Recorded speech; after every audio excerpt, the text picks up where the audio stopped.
Hello welcome back to all UGC NET aspirant. So आज 6 जनवरी का भी एग्जाम हो गया है शिफ्ट 1 का, और अभी बस कल का पेपर और बचा है। और जिनका पेपर कल है वो आज का एनालिसिस जरूर देखें, उनके लिए बहुत इंपॉर्टेंट है। जो पहले कुछ फर्स्ट डेज में पूछे गए हैं उनको छोड़ के आज जो पूछा गया है या कल जो पूछा गया था 5 जनवरी में, उसको जरूर आप ध्यान से देखना, क्योंकि आपका पेपर भी उसी सेम पैटर्न में आएगा और उसी से रिलेटेड क्वेश्चन आपसे भी पूछे जाएंगे। तो जल्दी से आइए डिस्कस कर लेते हैं कि आज क्या क्या पूछा गया है ताकि आपकी हेल्प हो पाए। तो टीचिंग एप्टीट्यूड से लर्निंग थ्योरीज को पूछा गया है आज, और प्रोजेक्ट मेथड पूछा गया है जो कि जॉन डेवी ने दिया है। लॉजिकल रीजनिंग से अगर मैं बात करूं तो कोनोटेशन डिनोटेशन अभी तक नहीं पूछा गया था, लेकिन आज पूछा गया है तो आप जरूर पढ़ के जाना। बाकी इंटरपर्सनल कम्युनिकेशन के बारे में पूछा गया है, फेस टू फेस कम्युनिकेशन के बारे में पूछा गया है। रिसर्च से बात करूं तो हाइपोथेसिस टेस्टिंग H0 H1 के बारे में भी पूछा गया है। पी वैल्यू अगेन कल पेपर में पूछा गया था, आज भी पूछा गया है। और वेरिएबल्स पे भी क्वेश्चन बना है NOIR पे। देन बात करूं अगर DI की, तो DI आपका इजी था और परसेंटेज बेस्ड था, और RC भी आपका इजी आ रहा है, तो इन दोनों की टेंशन लेने की कोई जरूरत नहीं है। देन वाइल्ड लाइफ कंजर्वेशन पे कल भी क्वेश्चन था और आज भी आपका क्वेश्चन पूछा गया है, तो एक बार आप भी देख लेना। देन उसके बाद मैं बात करूं तो स्क्वायर ऑफ ऑपोजिशन पे रिपीटेडली पूछा जा रहा है, तो स्क्वायर ऑफ ऑपोजिशन एक बार आप समझ लोगे अच्छे से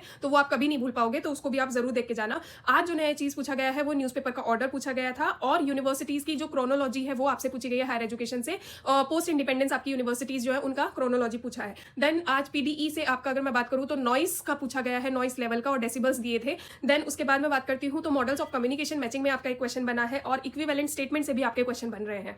देन अलग जो आज पूछा गया है वो है सिंप्लेक्स और डुप्लेक्स के बारे में, कम्युनिकेशन से आपसे पूछा गया है, तो वो क्वालिटेटिव रिसर्च और क्वांटिटेटिव रिसर्च आपका अक्सर पूछा जा ही रहा है, सारी शिफ्ट में पूछा जा रहा है, तो इसको भी जरूर। और मैं बात करती हूँ एनवायरमेंटल प्रोटेक्शन एक्ट की, तो वो भी कल भी देखा गया था, आज भी देखा गया है, तो बहुत सारी चीजें सिमिलर है। जिन्होंने कल का एनालिसिस देखा उन लोगों को तो फायदा हुआ ही होगा। मिसिंग सीरीज आपसे पूछी गई है, कोडिंग डिकोडिंग का क्वेश्चन आज जो आपसे पूछा गया है वो ईमेल का क्वेश्चन पूछा गया है। और लास्ट में अगर मैं बात करूँ तो ICT कन्वर्जन भी आपसे पूछा गया है। तो ये था कुछ आपका पेपर। और एक क्वेश्चन और बता दूं तो फाइल एक्सटेंशन से रिलेटेड जो JPG फाइल होती है या फिर आपकी जिप फाइल होती है उनसे रिलेटेड भी एक क्वेश्चन बना है। अगेन पेपर मॉडरेट ही है इस बार, सारी शिफ्ट्स के पेपर मॉडरेट थे। जब हम पढ़ते हैं तब हमें ईजी लगता है या मॉडरेट लगता है, जब हम नहीं पढ़ते हैं तो हमें हार्ड लगता है। तो ये तो जिनका पेपर कल है उनको मेरी तरफ से ऑल द वेरी बेस्ट, अच्छे से पेपर देना, बिकॉज आपके पास सबसे ज्यादा फायदा है कि आपने सारे पेपर्स के एनालिसिस देखे हैं और क्या पूछा गया है आपको सब पता है। तो 50% पेपर तो आपको ऑलमोस्ट पता है पेपर 1 में।